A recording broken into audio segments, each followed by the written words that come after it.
Barefaced for this episode because I did not feel like doing my makeup.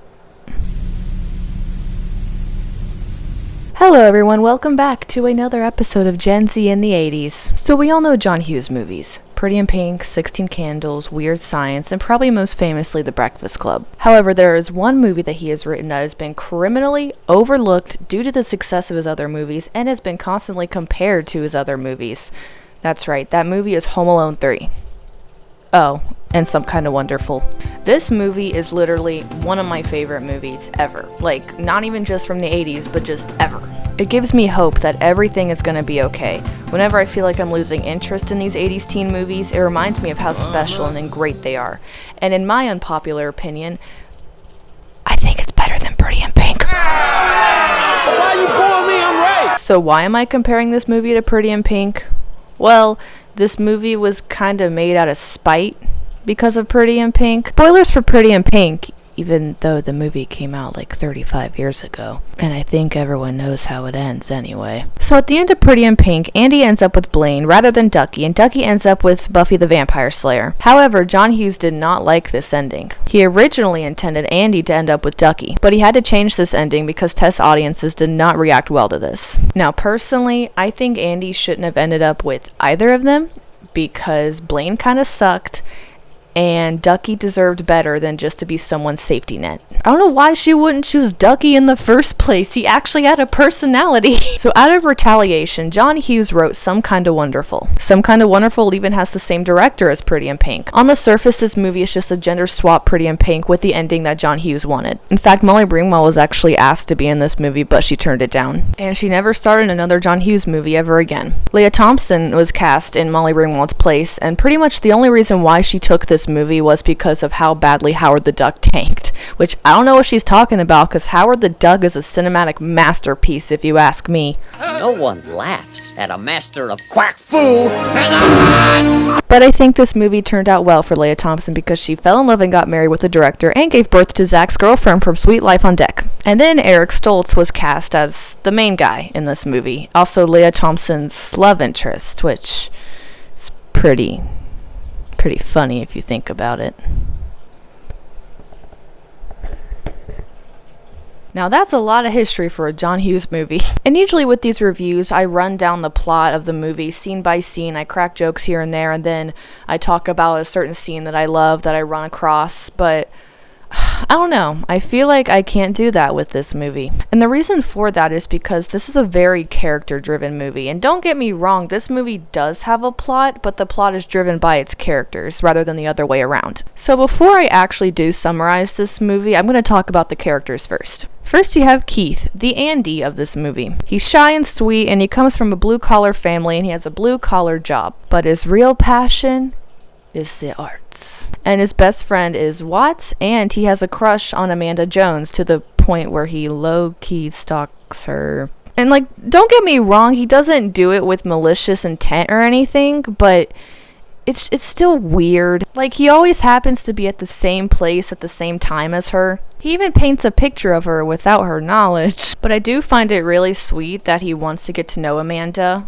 personally, and not just for this facade that she's putting on. His whole character arc is that he wants to do art and he's not really interested in college and the career his dad wants him to follow. And you can't really fault the dad for this because his dad just wants what's best for him. And Keith is kind of passive about it until he withdraws his college money, more on that later, and he blows up on his dad and he tells him that he wants his life to belong to him. Then he realizes he was in love with his best friend the entire time and he runs to her. Then we have Watts, played by Mary Stuart Masterson, aka the best freaking character in this movie. She is the Ducky of this movie, and she is secretly in love with Keith. I love Watts. She's blunt, she's sarcastic, she puts on this tough exterior, but then she lets her guard down when she's with Keith. And she also doesn't take anything from anyone. You ever seen a girl with a drumstick shoved up her nose?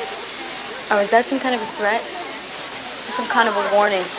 She's also a tomboy, which I really like because you usually don't see that in movies. Whenever there's a tomboy in a movie, she either gets a makeover or she's stuck up and she thinks she's quirky and different and better than all the other girls around her. There's even a part in the movie where she finds herself comparing herself to other girls who dress and act more feminine. But guess what? She doesn't ever change herself and she gets the guy at the end.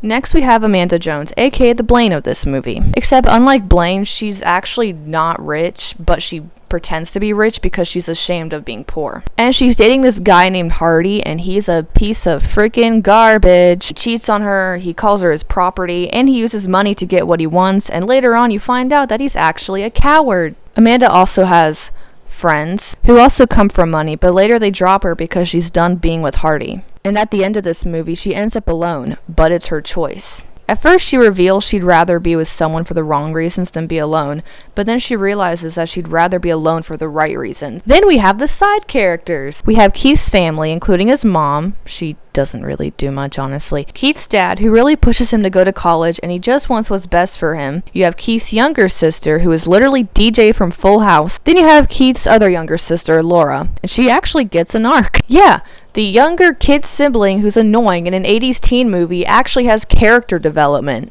She's constantly making fun of Keith and is just being the typical younger sibling, but she also has my favorite lines in this movie. Hi, ass face. And obviously in the middle of some emotional shootout to consent to date the human tater tot. And she also puts on this popularity facade, but then she actually tears this facade down when she finds out that Hardy plans on beating up Keith, and she leaves her friends to go warn him. The younger kid sibling actually cares about their older sibling?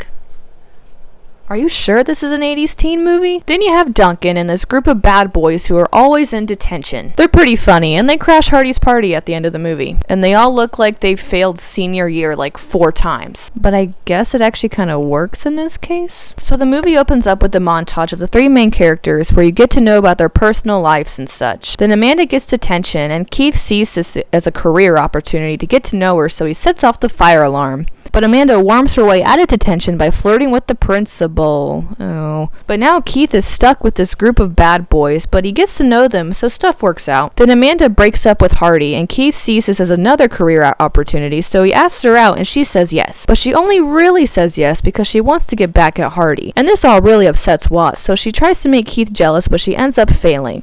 Then Keith borrows Watts' car. Oh yeah, she drives a British Mini Cooper, which I freaking love. And he tries to take Amanda home, but the car doesn't start, and you get a lot of secondhand embarrassment. Then Hardy invites Keith and Amanda to this party he's having, and he's all like, "I'm inviting you guys from the pure goodness of my heart." Yeah, you're really convincing. And Watts breaks down and tells Keith that she can't be around him anymore because she cares about him so much, and she can't see him with Amanda. And yet, he still doesn't get it. But then Keith's sister overhears Hardy talking about how he's going to get Amanda to bring Keith to the party, and he's going to beat him up. So now there's this misunderstanding that Amanda is in on this too, but she really isn't. But now Keith thinks that she's in on it, and him and Watts make up, and they plan on giving Amanda the perfect date on the night of the party. This includes Keith practicing kissing on Watts.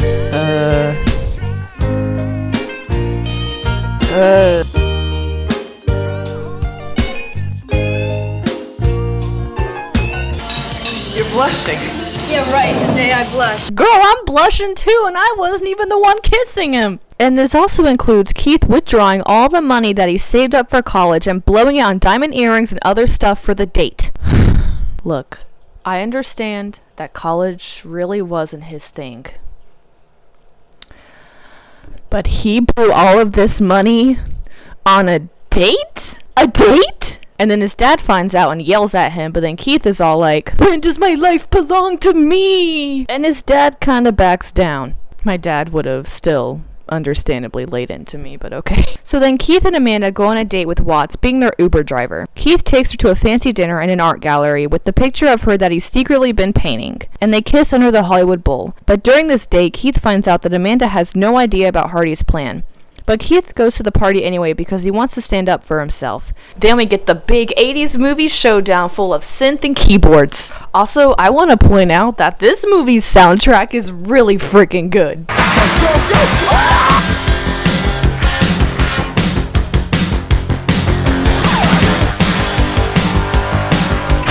Anyway, Hardy proves himself to be a coward because he tries to get his friends to beat up Keith instead, and he eventually calls off the fight. Then Amanda slaps him.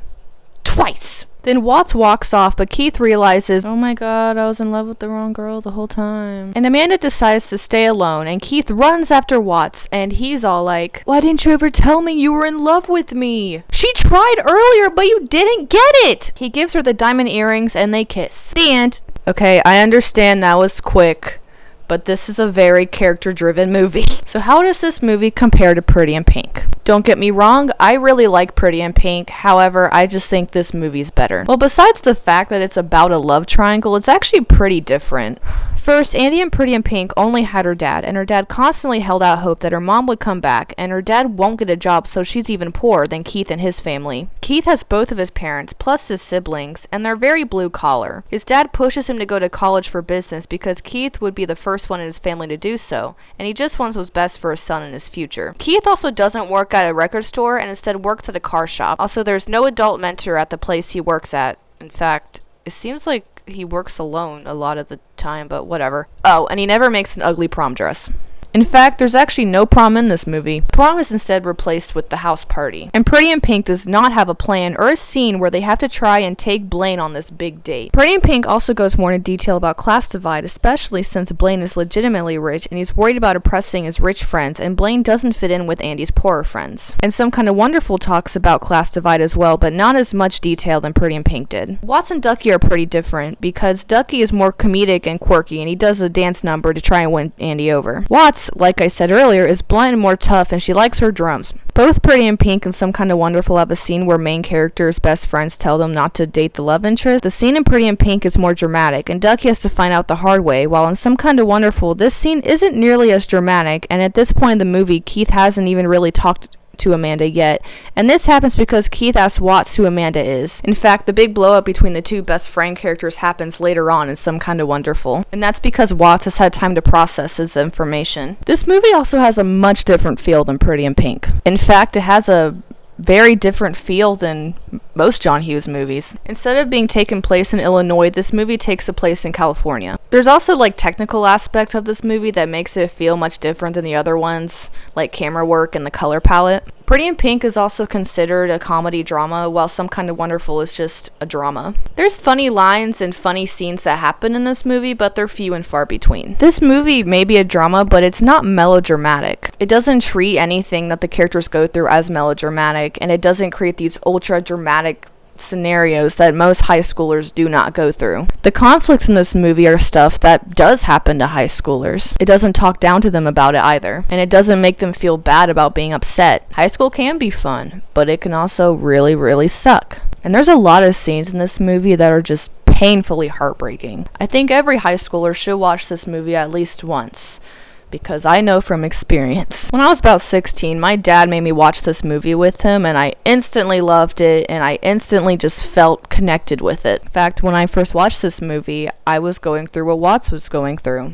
I had a crush on one of my guy friends, and he did not return those feelings at all. So I'm not here to bash him, because he couldn't help that he didn't return those feelings for me, and there was absolutely nothing I could do about it, and that's okay. Just like Watts, I saw him fall in love with other girls right in front of my eyes. Just like Watts, I found myself comparing to other girls that he was seeing and just wondering to myself what I was doing wrong. Probably one of the most heartbreaking scenes in this movie is when Watts is watching Keith and Amanda kiss, and you just feel so horrible for her. But at the same time, she should have just stayed in the car, because girl, you're just bringing it on yourself at this point. And the ending of this movie gave me so much hope that eventually he would just wake up and see that I was the right girl all along. And I still love the ending to this movie, don't get me wrong. In fact, my favorite part out of the entire movie is when Keith looks at Watts and the camera's zooming and the music is tuning,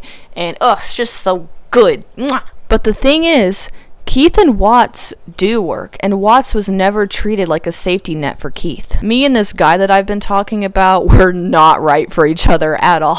Even if we did somehow end up together, it would have not worked out. We're just two very different people, and that's okay. So while I wanted to have the ending that Watts had, not long after I watched this movie, I unexpectedly had the ending that Amanda had. One day I realized I couldn't live like this anymore.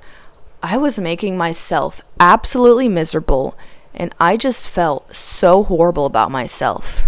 Which, looking back, I'm like, really?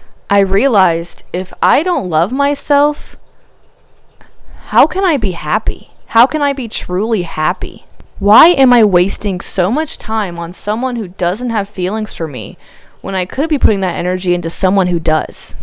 Just like Amanda, I realized I'd rather be alone for the right reasons than be with someone for the wrong. And every freaking high schooler needs that lesson. In fact, people outside of high school need to hear that. That is something that little 16-year-old me needed, which I don't know why I'm saying little, that was only like 3 years ago. But I'm glad I heard it, and I'm glad I eventually followed that advice. Speaking of Amanda, I went through something similar to her as well. There's a scene in this movie where her friends decide to drop her out of the blue, and she just breaks down. Something very similar to this happened to me in the beginning of my senior year of high school. For a few years, I hung around this group of girls, and when it comes down to it, they were just very negative. Like, they were just soul-sucking to be around. Like, they were dementors. They were walking dementors. And I still had a ton of other friends who truly cared about me. I mean, I was a high school theater kid, but I used to just always put those friends aside in favor of these friends who treated me like absolute garbage. Also, another disclaimer, not every girl in this group were bad at all. Oh no! Well, this video is gonna be poorly lit for the remainder of this video. I kind of like it, actually. More cozy. I'm not refilming though. Anyway, I just want to put out another disclaimer that not every girl in this group were bad. In fact, they were just like me. They got somehow roped into it, and then they were in too deep to get out without a fight. Well, one day at lunch, I decided to sit with some other friends I had, because, you know, you're allowed to have other friends. Then the next day, I more or less asked the ringleader of this group, who I considered one of my best friends, if I could sit with them, which, looking back, why would I ask? Like, if you have to ask to sit with a group of friends, that's a red flag right there. And she just looked at me with an emotionless no. And I started laughing because I thought she was joking, because it caught me off guard. And she said, "I'm serious. No." Instead of saying anything back to her, I took the high ground and I walked away. And a few seconds later, I broke down hard. My reaction to all this was identical to the one Amanda had. And then I had to take a big test over Beowulf about a half hour after this happened, and I bawled my eyes out throughout that entire test, but I still got a B on it, so But honestly, looking back, I'm glad that happened. I see it as God's way of getting me out of that just really crappy, messed up situation. Right after that happened, people saw me cry, and they gave me hugs, and they texted me. It was even people that I hadn't spoken to in years, and they were still hugging me and just asking me if I was okay. It made me realize who truly care about me, and that is who I should be putting my energy towards. And to the ringleader of this group, if you're watching this video, I truly hope you're doing well. I truly hope you have changed for the better, because you cannot get through life stooping people to your level when you could be rising yourself up. Even Keith's storyline still resonates with me, because I'm 19 and I'm going through what he went through myself. He wants to pursue the arts, and I'm pursuing film, and I know that people who want to major in fine arts, they get a lot of crap from people. So yeah, I'm a film major. I also want to pursue acting as well, and unfortunately that's looked down upon by a lot of people. And my parents and most of my family, most of my friends, in fact all of my friends, they're very supportive of me, but I've also run into some people who aren't. Hey, so what are you majoring in? Oh, film. Oh. And then Keith has this big line where he's like, I'm 18, then I'm 19, then I'm 20. When does my life truly belong to me? And like, I relate to that, because I'm 19, so I'm a legal adult, and yet I don't feel like an adult at all.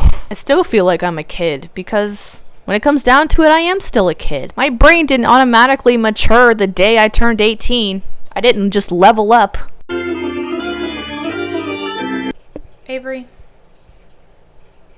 why are you telling me this?